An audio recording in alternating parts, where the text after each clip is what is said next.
سب سے پہلے تو ڈپٹی پرائم منسٹر صاحب نے جو اس وقت ڈیٹیل پارلیمنٹ کے سامنے رکھی ہے وہ خود بھی کافی کنفیوز نظر آئے، اور بجائے اس کے کہ وہ اسپیسیفک بات کرتے،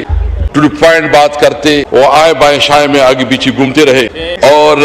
سوال یہ ہے کہ جب آپ اتنی بڑی ڈیسیجن لینے جا رہے ہیں تو اس ڈیسیجن میں آپ نے اس پارلیمنٹ سے کوئی مشاورت کرنی تھی کہ نہیں تھی؟ پلیز ہاؤس ان آرڈر کر، پلیز اسپیکر صاحب، کہ جب اتنی بڑی ڈیسیجن لینی تھی تو اس ڈیسیجن میں جی دوسری بات یہ کہ چاہیے تو یہ کہ جب آپ اتنی ایک بڑی ڈیسیجن لینے جا رہے ہیں تو یہ پارلیمنٹ پارم 47 کی صحیح، لیکن جو کچھ بھی ہے آپ اس پارلیمنٹ سے تجاویز لیتے۔ میرے خیال میں آپ نے تو شاید اپنے جو آپ کے پارٹنرز ہیں، آپ کے جو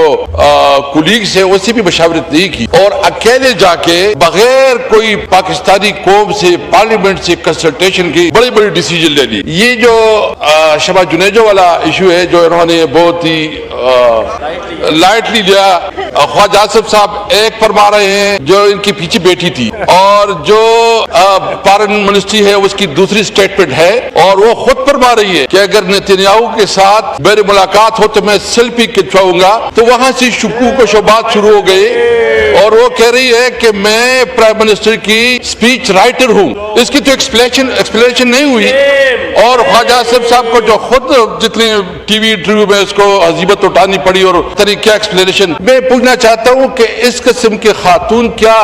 اتنی سنجیدہ اور سیریس ڈیلیگیشن میں وہ کس طرح گئی، کس کے حکم پہ گئی، اور اس کی کون اس کو لے کے گیا، اور کون اس کے رسپانسبل ہے، اس کی پراپر انکوائری ہونی چاہیے۔ اور اس پہ یہ شکوک و شبہات بھی ہو گئے کہ شاید یہ جو ہے نا، جس طرح اس نے کہا کہ نیتنیاہو کے ساتھ میری اگر وہ موجود ہوتی تو میں اس کے ساتھ فوٹو بھی کھینچ لیتی، تو اس سے شکوک و شبہات ہوتی ہے کہ دال میں کچھ کالا کالا ہے، پوری دال ہی کالی ہے۔ جناب اسپیکر، ہم سب کو پتا ہے کہ اس وقت جو فلسطین میں جنوسائیڈ ہو رہا ہے، 60,000 سے زیادہ مرد، خواتین، بچے شہید ہو چکے ہیں، گھر، اسپتال، سکول، پورا نظام انفراسٹرکچر تباہ برباد ہو چکا ہے۔ یہ بدترین جنوسائیڈ ہے، اور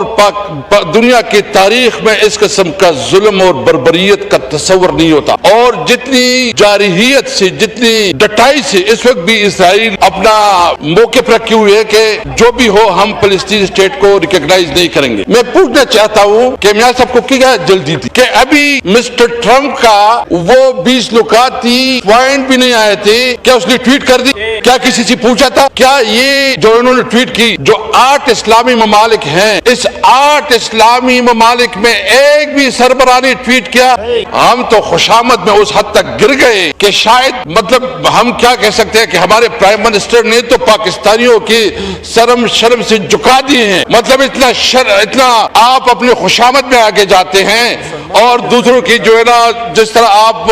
لیسی کرتے ہیں، اور پھر جو ہے نا وہ اس کا ابھی ٹویٹ بھی نہیں آیا، وہ بھی اس کے پوائنٹ بھی نہیں آئے، اور آپ نے اس کو ٹویٹ کر کے پاکستانیوں کے ساتھ ظلم کیا ہے، پاکستانیوں کے جذبات کو آپ نے مجروح کیا ہے۔ میں اس پر اپنی اپوزیشن سے کی طرف سے یہ مطالبہ کرتا ہوں کہ وزیر اعظم جو ہے نا وہ معافی مانگے اپنے قوم سے، تو اس نے اپنی قوم کے جذبات کو مجروح کیا ہے،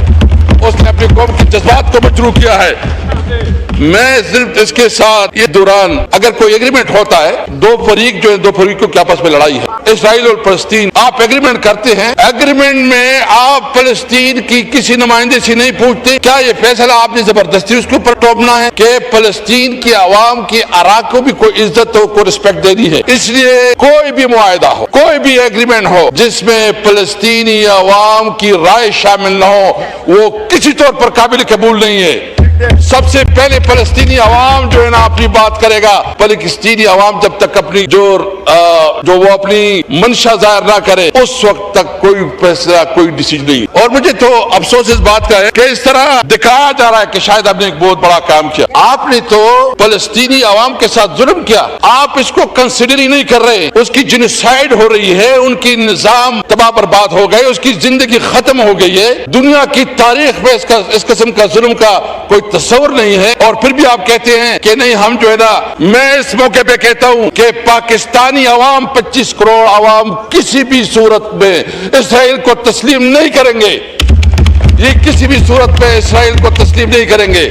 آپ اگر ایک طرف سے دوسری طرف سے، سب سے پہلے سوال یہ ہے کہ فلسطینی عوام کی جو رائے ہوگی، فلسطینی عوام کی جو مطالبہ ہوگا، سب سے پہلے اس کے مطالبے کو مانا جائے گا۔ اس کے بعد ہم کسی صورت میں جو اسرائیل کو تسلیم نہیں کریں گے۔ جناب اسپیکر، اس وقت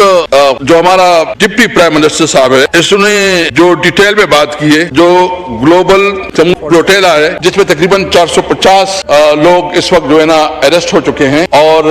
چونکہ وہ جا رہے تھے فلسطین، انسانی ہمدردی کے تحت جا رہے تھے، وہاں جو ہے نا خوراک لے کے جا رہے تھے، وہاں اس کی آواز اٹھانے کے لیے جا رہے تھے، لیکن ایک فلسطین جو اسرائیل جس طرح اس کا ایک فاشسٹ رویہ ہے، جس سے فاشزم کی اس نے جس طرح اس کو اریسٹ کیا ہے، ہم اس کی مذمت کرتے ہیں اور مطالبہ کرتے ہیں کہ حکومت پاکستان اس کے لیے ڈپلومیٹک چینل کے تمام ذرائع استعمال کرے تاکہ ان کو باعزت باحفاظت جو ملک میں لایا جائے۔ میں اپنی بات اس لیے مختصر کرنا چاہوں گا کہ مولانا صاحب بھی بیٹھے، وہ بھی بات کرنا چاہیں گے، اور میں سمجھتا ہوں کہ اگر اس نے بات کرنی ہے، میں اس موقع پہ جو حرمین شریفین کے حوالے سے بات ہوئی ہے، دیکھیں حرمین شریفین جو ہے نا یہ ہمارے مذہب، ہماری عقیدت کا حصہ ہے، اس پہ کوئی سیاست نہیں ہونی چاہیے۔ اس پہ عمران خان نے بھی جو پیکٹ سائن ہوا ہے اس کو اپریشیٹ کیا، اس کو انڈورس کیا ہے، اب اس کو انڈورس کرتے ہیں، اور ہم سمجھتے ہیں کہ اگر حرمین شریفین کی طرف کوئی کسی قسم کا میری آنکھ سے بھی دیکھے گا، پاکستانی قوم اس کے ساتھ کھڑی ہو، پوری بھرپور طریقے سے پاکستانی قوم اس کے ساتھ کھڑی ہوگی۔ جناب اسپیکر، اس وقت فلسطین میں بھی یہ آواز اٹھ رہی ہے کہ شاید اس وقت پاکستان کا حکمران وزیر اعظم عمران خان ہوتا، اور اس کی ویڈیو آئے ہیں جو ادھر فلسطین کے عوام نے نعرے اور ویڈیو پہ بیان دیا ہے کہ عمران خان واحد لیڈر تھا جو UN میں اس نے فلسطین کی آواز وہ جرت اور ہمت کے ساتھ اٹھائی۔ عمران خان وہ لیڈر جس نے اپنے ساورنٹی کے، اپنے ملک کے ساورنٹی کے لیے اپنی اقتدار قربان کی، لیکن اپنے ملک کی عزت و احترام پہ کمپرومائز نہیں کیا۔ یہ ملک انشاءاللہ بنے گا، یہ ملک پوری دنیا کا، اسلامی دنیا کا لیڈر ہوگا، اور اس کا لیڈر عمران خان ہوگا انشاءاللہ تعالی۔ ہم پوری امت مسلمہ کو اکٹھا کریں گے، اور جس طرح دیگر یورپین یونین ہے، اس طرح ہماری کوشش ہے کہ OIC کو مزید افیکٹو بنایا جائے۔ عمران خان اس وقت اس ملک کا صحیح لیڈر ہے، اس نے جو اس ملک کی جو جدوجہد کی ہے۔ آخر میں جو پرائم منسٹر صاحب نے بات کی کہ ہماری اکانومی بہت تیزی سے آگے بڑھ رہی ہے، آپ سے میں پوچھنا چاہتا ہوں اسپیکر صاحب، تھوڑا ان کو ڈار صاحب تھوڑا بازار تو جائے نا، آٹے کی قیمت کا پوچھ لے، چینی کی قیمت کا پوچھ لے، آپ دال چینی کا پوچھ لے، آپ ٹماٹر اور سبزیوں کا پوچھ لے، اس سے پوچھے کہ کیا صورتحال ہے۔ اور اس وقت میرے پاس اس 2.5 سال میں تقریباً 26 انٹرنیشنل کمپنیاں ملک چھوڑ چکی ہے۔ جو آپ کی پالیسیاں ہیں، اس پالیسیوں کی وجہ سے لوگ یہاں انویسٹمنٹ بتائیں نا، یہ سارے انڈیکیٹر لائیں، کتنی انویسٹمنٹ ادھر اس پاکستان میں لے کے آئے، کتنے لوگ گئے ہیں، اس پہ باقاعدہ ڈیبیٹ ہو، اس پہ ڈسکشن ہو، پتہ چل جائے گا کہ آپ کی پوزیشن کیا ہے اور آپ کی حیثیت کیا ہے۔ آپ نے اس ملک کو معاشی طور پر تباہ برباد کر دیا ہے، اور جو اس وقت کشمیر میں ہو رہا ہے، کشمیر کی صورتحال آپ کے سامنے ہے کہ آپ پورا ملک جو ہے آپ کے کنٹرول سے باہر جا رہا ہے۔ جو پاٹا اور خیبر پختونخوا میں ہو رہا ہے، وہاں جو بلوچستان میں ہو رہا ہے، پورے ملک میں جو ہے نا ایک انارکی کی طرف جا رہا ہے۔ اس وقت ضرورت اس بات کی ہے کہ اس نااہل حکومت سے، اس ناجائز حکومت سے، اس فارم 47 کی حکومت سے، یہ جو عوام کے نمائندے نہیں اس حکومت سے جان چھڑا جائے، ری الیکشن کیا جائے،